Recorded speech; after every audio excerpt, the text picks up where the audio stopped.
sua graça, os pecados perdoa, a terra vai então cantar.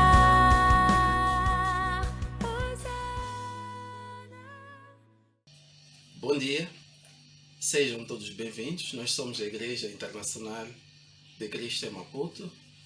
Este é o culto de manhã, no domingo, para juntos adorarmos o nosso Deus.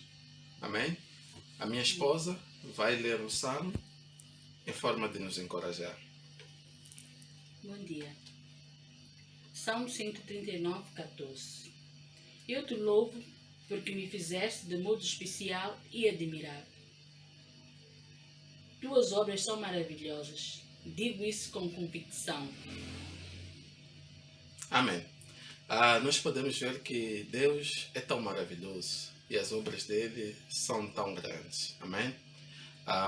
Vamos adorar o nosso Deus, vamos dedicar a Ele porque Ele merece a toda a honra. Amém? Vamos a Deus em oração. Soberano Deus Pai, Criador da terra e dos céus, nós te agradecemos, Senhor, porque, meu Deus, ó Pai amado, temos a oportunidade, Pai, de poder nos reunir, Pai, esta manhã, Senhor. Pai, sabemos que tanta coisa, Pai, está acontecendo neste mundo. Mas, Senhor, também podemos testemunhar a sua proteção, a tua mão soberana, Deus, ó Pai, a cuidar de nós, ó Deus, ó Pai. Louvado seja o teu nome, bendito seja o Senhor. Meu Deus, ó Pai amado, abençoa, ó Pai, este culto. Que Deus, ó Pai amado, nos ajude, Pai Santo, para que cada vez mais, Senhor, possamos decidir andar com o Senhor. Possamos ser, Pai, aquele corpo e uma família que o Senhor tanto deseja, Deus, ó Pai. Meu Deus, ó Pai amado, nós te pedimos, em nome de Jesus Cristo, o nosso Salvador, e que vive para todos sempre. Amém. Amém.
Bom dia, igreja! Este é o momento da Santa Ceia, momento este que vamos lembrar o sofrimento, a crucificação, a morte e a ressurreição de nosso Senhor Jesus Cristo. Para tal, convido a igreja em Deus e oração. Santo Deus, Pai Todo-Poderoso, tu és a forma possível, o fim Deus da terra. Pai Santo, obrigado por estar neste momento, Pai, a poder falar o Pai Santo da ceia do Senhor pela sua igreja santa. E Deus, obrigado por esse privilégio. Entrego isso em suas mãos com fé e confiança a ti, Jesus, que morreu na cruz do Calvário por nossos pecados. Amém. Hoje a nossa ceia vai se incidir concretamente no livro de João 3,16, que passo a ler. Porque Deus tanto amou o mundo que deu seu Filho unigênito, para que todo aquele que nele crê não pereça, mas tenha a vida eterna. Aqui consiste o grande plano de Deus para salvar a humanidade. Para dizer que Jesus Cristo morre na cruz de Calvário, não porque homens ou demônios tramaram contra ele. Não. É porque este foi o plano de Deus para a salvação da humanidade. Se Cristo morreu na cruz de Calvário, não porque ele era fraco, não, irmãos. É porque lá consistia o plano de Deus para a salvação de eu e você. Cristo foi o pilar do homem com Deus. Cristo foi o pilar. Cristo foi a ponte para com que eu e você, irmão, possamos chegar a Deus. Ele foi a pedra principal com que isso pudesse acontecer. Então, irmãos, quando se fala da cruz, a cruz nos interessa, nós como cristãos. Por quê? Porque é através da cruz que Cristo nos traz a esperança. É através da cruz que o plano de Deus para conosco seja concretizado. É através da cruz onde eu e você temos o poder e o privilégio de nos ajoelhar, falarmos concretamente com o nosso Deus. É através desta cruz que eu e você hoje temos o privilégio de ser chamados filhos de Deus. Irmãos, espero que eu e você possamos valorizar esta cruz. Espero que nós não possamos brincar desta cruz. Espero que nós não possamos brincar com a cruz. Porque a cruz é um símbolo enorme para todos os cristãos. A cruz é um símbolo enorme para nós os discípulos. Por isso, dia após dia, temos que carregar a nossa cruz. Como Cristo fez. Por irmão que ainda está a pensar em estudar a Bíblia, deixa-me trazer aqui um conselho. Não espere amanhã. Decida hoje. Aceita Cristo. Busca Cristo. Pergunta às pessoas que vivem como Cristo como fazer para chegar-se a Cristo. Porque a salvação é muito importante. A salvação é algo precioso. A salvação é a esperança que nós temos, nós os cristãos, de vivermos com Deus. Essa é a palavra que eu trago para a igreja, para dizer que nós os discípulos, se por lapso não carregamos a nossa cruz, é o medo de nós nos arrependermos e procurar buscar a cruz e procurar viver com os que buscam a cruz de Cristo. É isso que eu trago aqui à Santa Igreja. Para tal, vou orar para o pão, que simboliza o corpo de Cristo que foi batido, foi crucificado na cruz, e também vou orar pelo sumo da vinha, que simboliza o sangue de Cristo que foi derramado em favor de nós. Vamos a Deus em oração. Santo Deus Todo-Poderoso, obrigado, Pai Santo, pelo privilégio de Cristo morrer por nós, os pecadores. Obrigado, Pai Santo, por este momento que o Senhor nos possibilita, o momento da ceia. Momento esse, Pai, que lembramos, Pai Santo, da cruz. Lembramos, Pai Santo, da morte e a ressurreição de nosso Jesus Cristo. Nos lembramos, Pai Santo, sobre o plano de Deus, Pai Santo, que é salvar a humanidade. Por isso, entregou seu único Filho para morrer por cada um de nós. Obrigado, Senhor. Entrego isso em suas mãos com fé e confiança a Ti, Jesus, que morreu na cruz de Calvário. Amém. Sim, eu amo a mensagem da cruz. Até morrer eu a vou proclamar. Levarei eu também minha cruz, até por uma coroa trocar. Rude cruz se erigiu, dela ao dia fugiu, como emblema de vergonha e dor. Mas eu amo essa cruz, porque nela Jesus deu a vida por mim, pecador.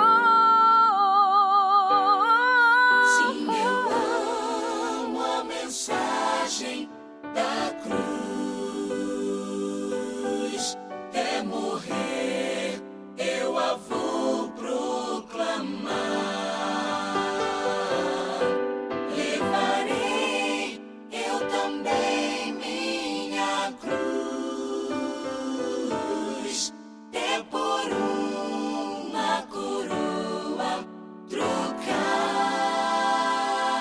Nessa cruz padeceu e por mim já morreu, meu Jesus, para dar-me o perdão.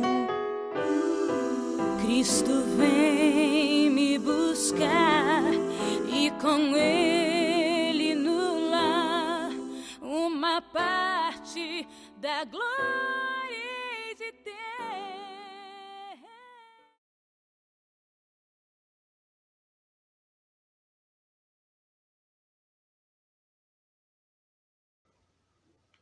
Muito bom dia, amada Igreja. Saúdo a todos com a bendita paz do Senhor.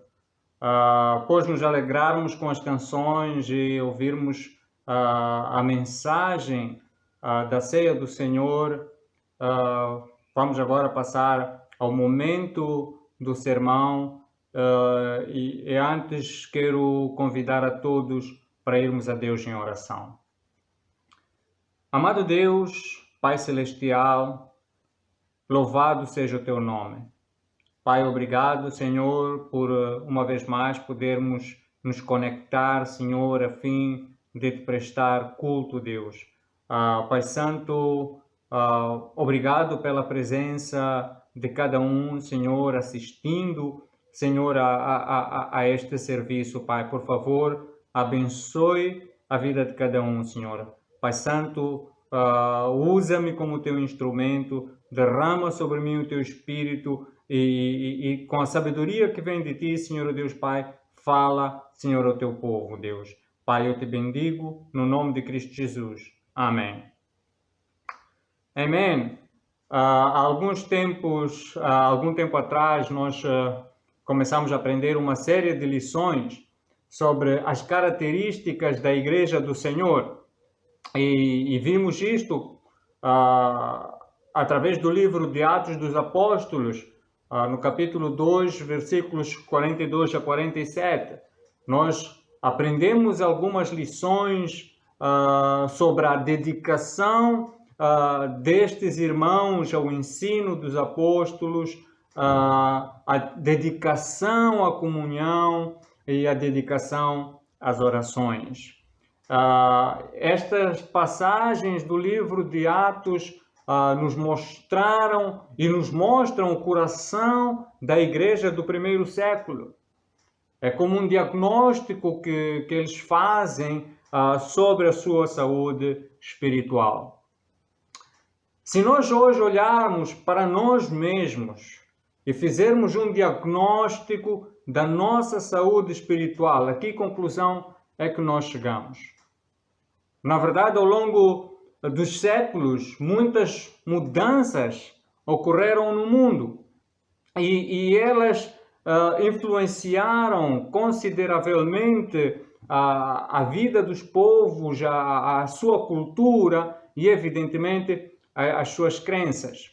E o cristianismo não ficou fora disso, também foi afetado por essas mudanças. Se nós dermos uma olhada para a história da igreja, nós veremos muitos acontecimentos lá e muitos desses acabaram levando às reformas religiosas. Sem dúvida, os valores que caracterizavam a igreja primitiva no primeiro século, ao longo dos anos foram se perdendo. Nós podemos ver a ciência, nós podemos ver a evolução tecnológica, nós podemos ver a cultura dos povos pagãos, nós podemos ver o modernismo se misturando com a sã doutrina e acabando com isso enfermando a Igreja do Senhor. Mas estes são apenas aspectos exteriores, porque o verdadeiro problema que faz com que a igreja hoje não tenha as mesmas características que a igreja primitiva, não são os aspectos externos, mas precisamente é a inclinação dos nossos corações, que muitas das vezes acabam trazendo esses fatores externos para dentro da igreja. No livro de Romanos, capítulo 12, versículo 2, Paulo recomenda: não se amoldem ao padrão deste mundo, mas transformem-se pela renovação da sua mente, para que sejam capazes de experimentar e comprovar a boa, agradável e perfeita vontade de Deus. É incrível como já no primeiro século o apóstolo Paulo vem alertar contra os fatores externos, o padrão do mundo. Amém? E traz aqui esta recomendação para uma transformação interior, uma transformação na mente, no entendimento.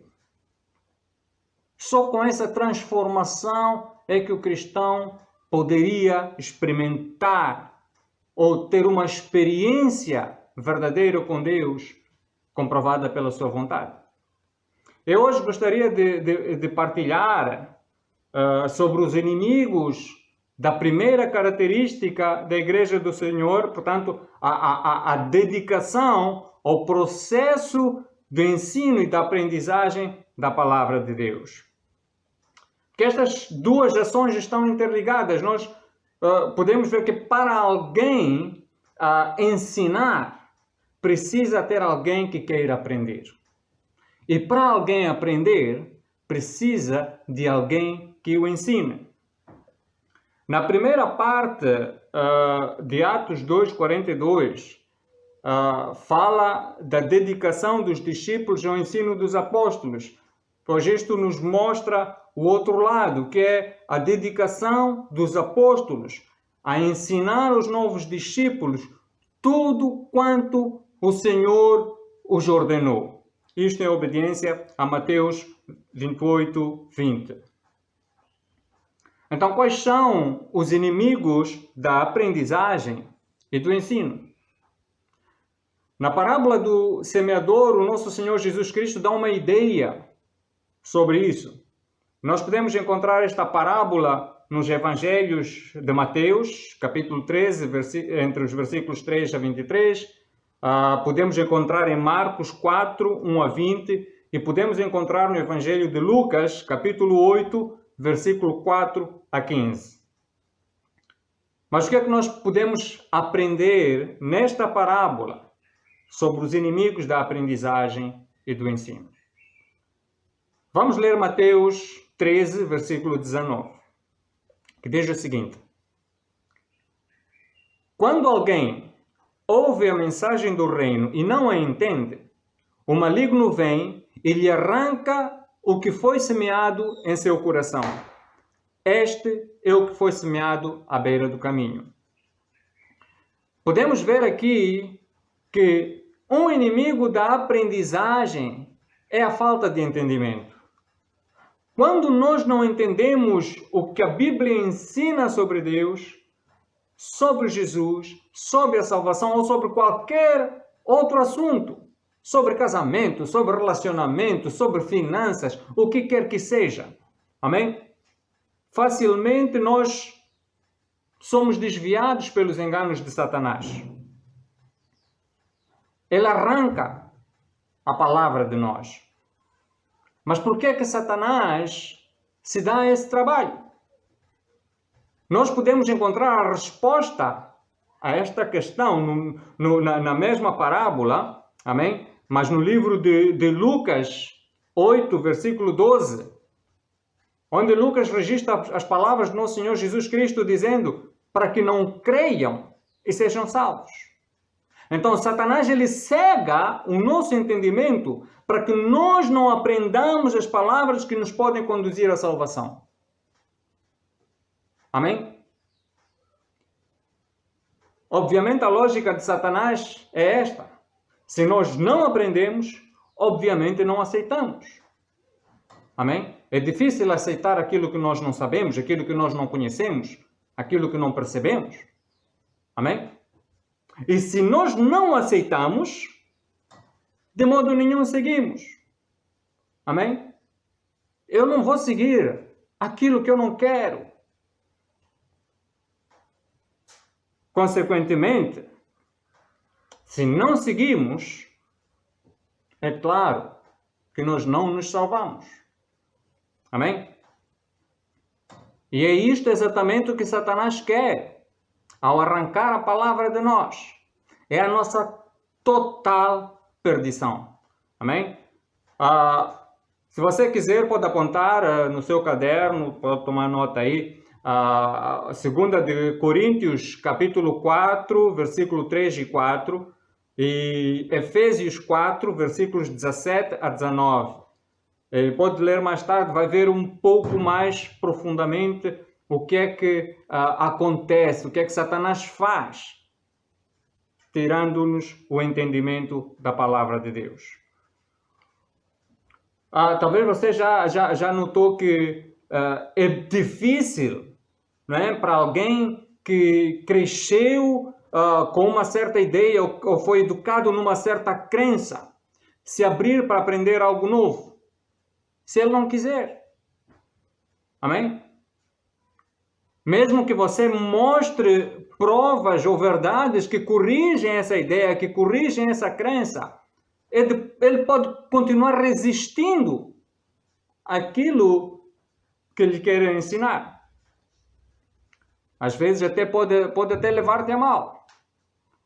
Acredito que muitos de nós temos essa triste experiência até dentro da nossa família.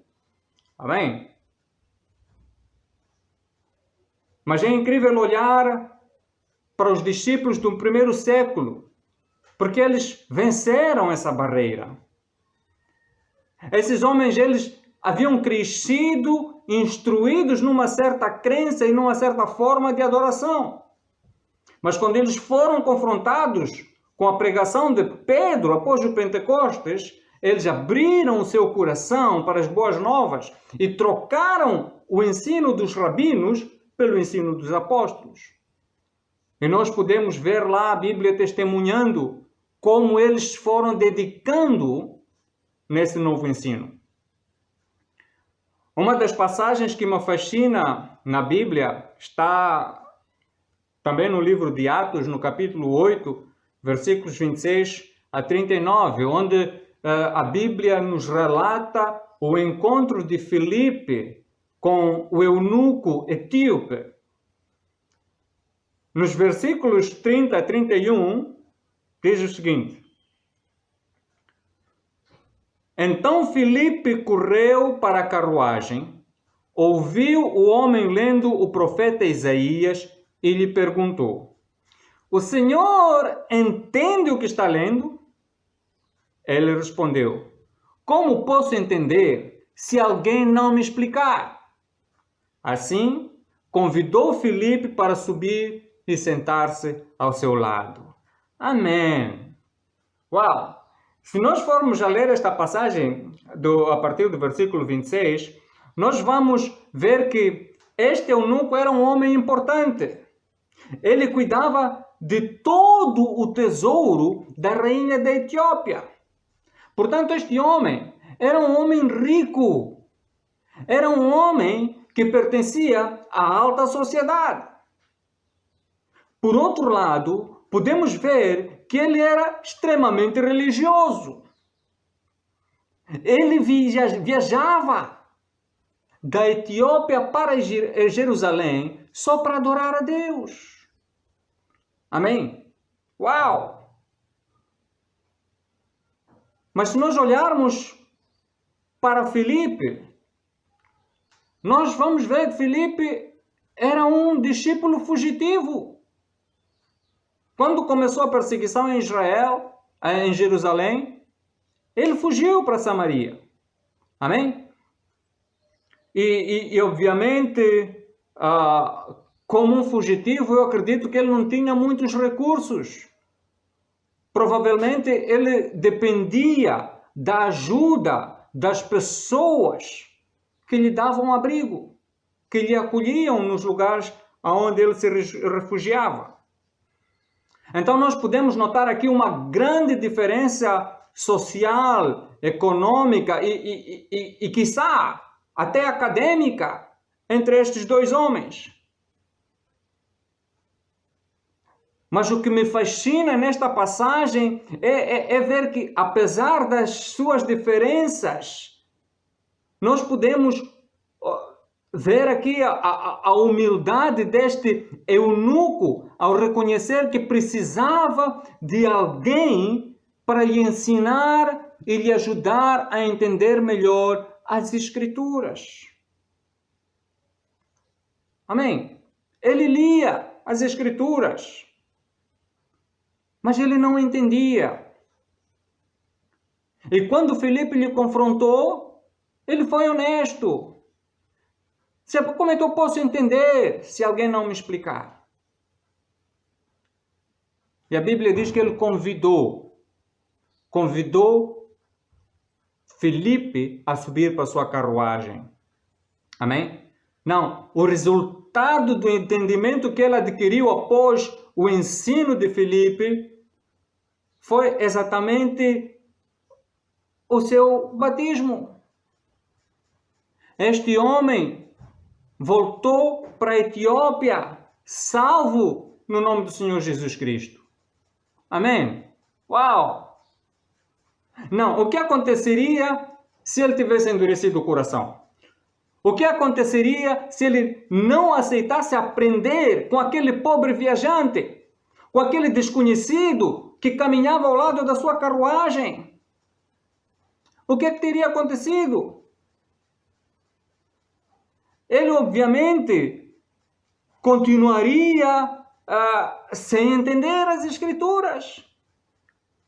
Obviamente, ele continuaria seguindo religiosamente uma crença que não lhe daria salvação. Irmãos, esta é uma das razões que impedem que muitas pessoas sejam salvas. É a sua religiosidade associada ao orgulho de não quererem aprender com os outros. Muitos dizem, olha, eu nasci, eu cresci, eu fui educado assim. E endurece o seu coração para aprender com o outro. Principalmente se tratar de alguém de um nível social mais baixo. Se tratar de alguém com um nível acadêmico mais baixo. Resistem para aprender. Amém? Essas pessoas, muitas, elas preferem continuar agarradas às crenças nas quais cresceram e foram educadas. Crenças essas que muitas delas já foram corrompidas pelas influências externas do mundo. E se fecham para aprender o que a Bíblia realmente ensina. Amém? Irmãos e minhas irmãs, uma das razões que faz com que nós hoje não nos dediquemos a aprender é o orgulho causado pela nossa condição social ou pelo tempo que nós temos na igreja. Há discipulados que já não acontecem por causa disso. Não há irmãos e irmãs que quando eram novos na fé, que quando ainda eram estudantes, que quando ainda eram desempregados, facilmente podiam ser ensinados, podiam ser encorajados, desafiados, discipulados por qualquer outro irmão.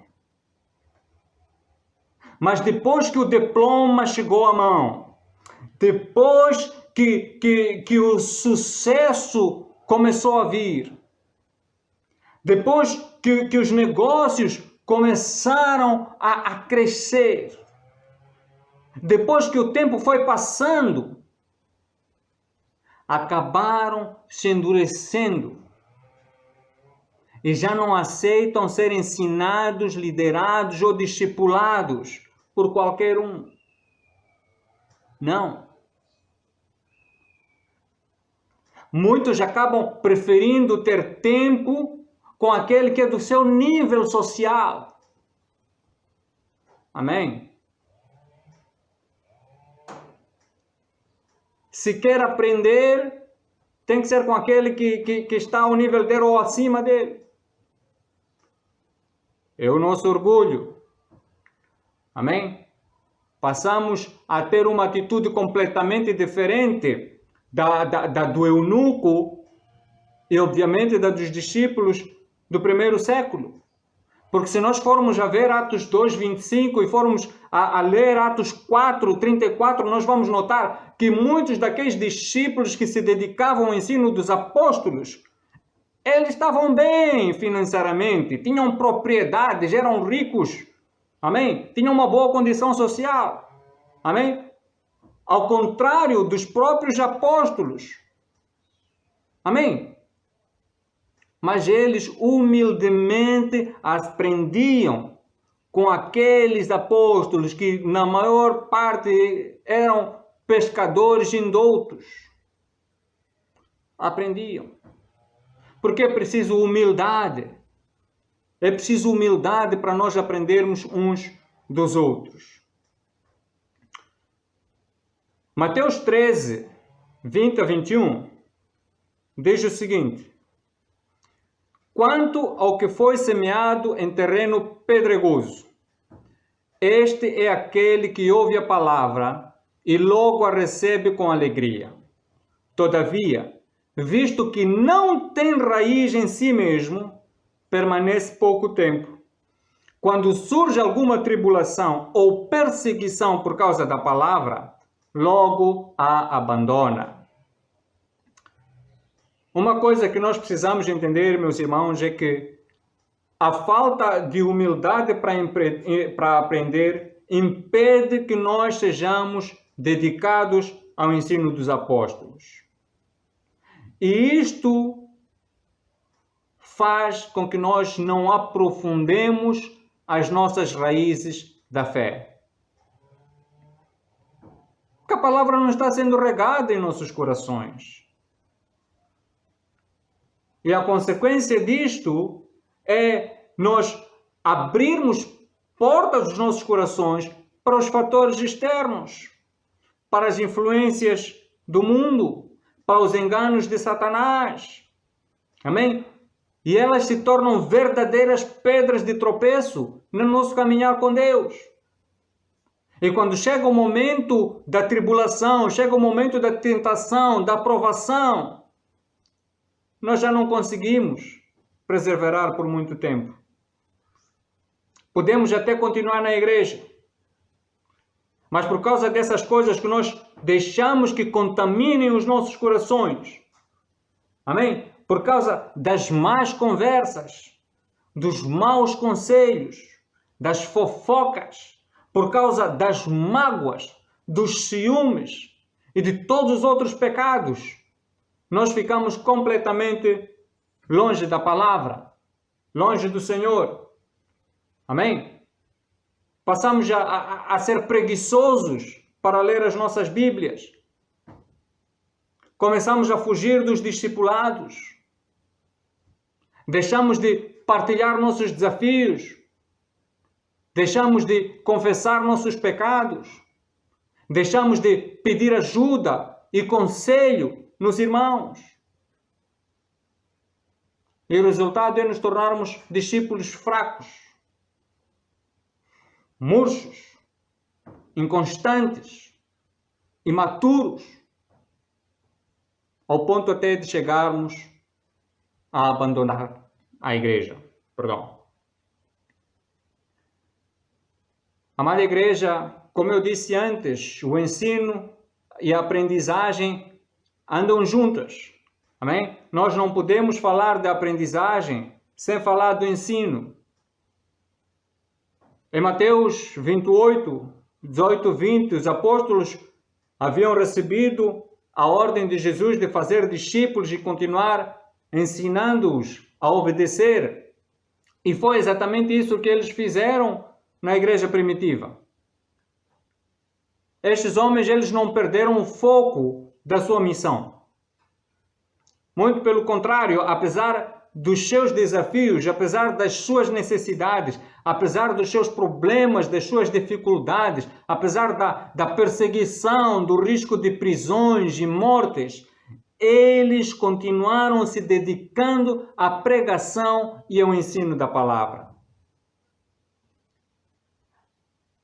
Na parábola do semeador, o nosso Senhor ensina também algumas coisas aqui que mostram o que é inimigo do ensino. Vamos ler Mateus 13, versículo 22. Diz: quanto ao que foi semeado entre os espinhos, este é aquele que ouve a palavra, mas a preocupação desta vida e o engano das riquezas a sufocam, tornando-a infrutífera. No Evangelho de Marcos 4,19,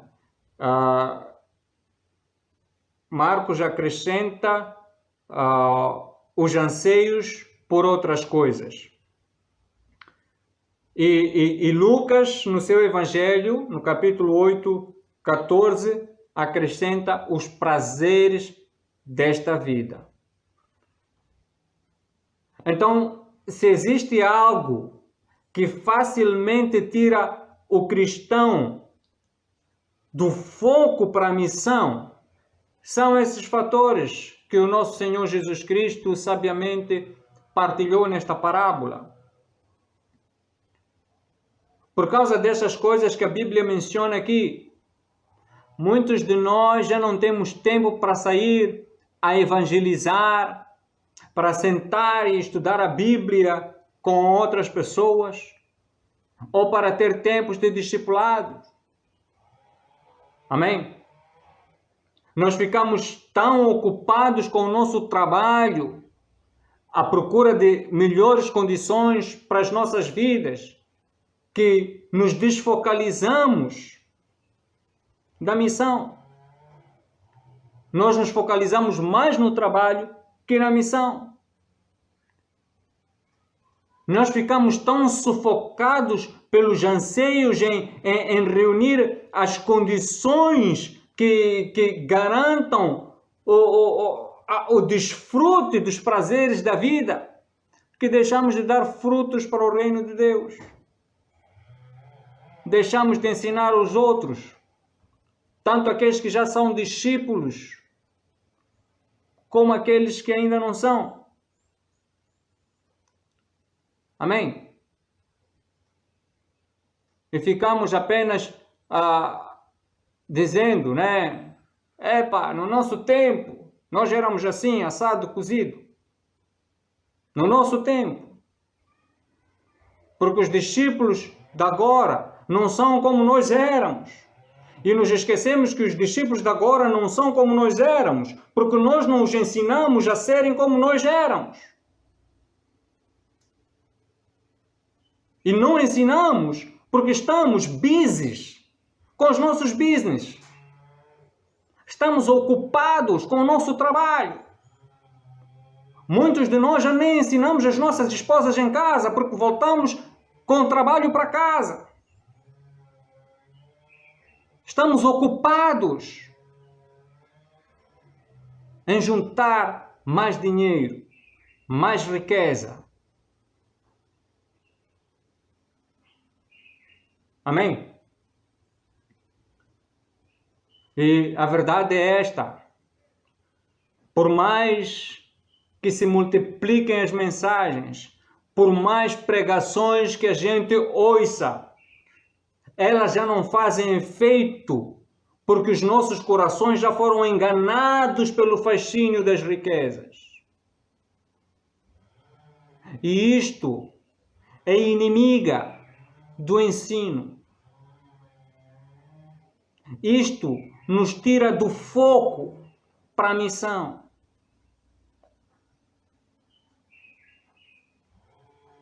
Para terminar, vamos ler 2 Timóteos, capítulo 2, versículos 2 a 4. E assim nos diz a Bíblia: E as palavras que me ouviu dizer na presença de muitas testemunhas, confia-as a homens fiéis, que sejam também capazes de ensinar outros. Suporte comigo os meus sofrimentos como bom soldado de Cristo Jesus. Nenhum soldado se deixa envolver pelos negócios da vida civil, já que deseja agradar aquele que o alistou. Não, o apóstolo Paulo, ele aponta aqui dois aspectos importantes para a missão. O primeiro é que o cristianismo é como uma corrida em equipe, onde um passa o bastão para o outro e assim sucessivamente. Amém? Mas para isso é preciso fidelidade no cumprimento da missão. Nós precisamos passar adiante a mensagem das boas novas do reino. Nós precisamos equipar outros para continuarem com a missão, quando nós já não pudermos avançar. Amém? A questão é, você é fiel? Você tem realmente passado para os outros aquilo que tem aprendido?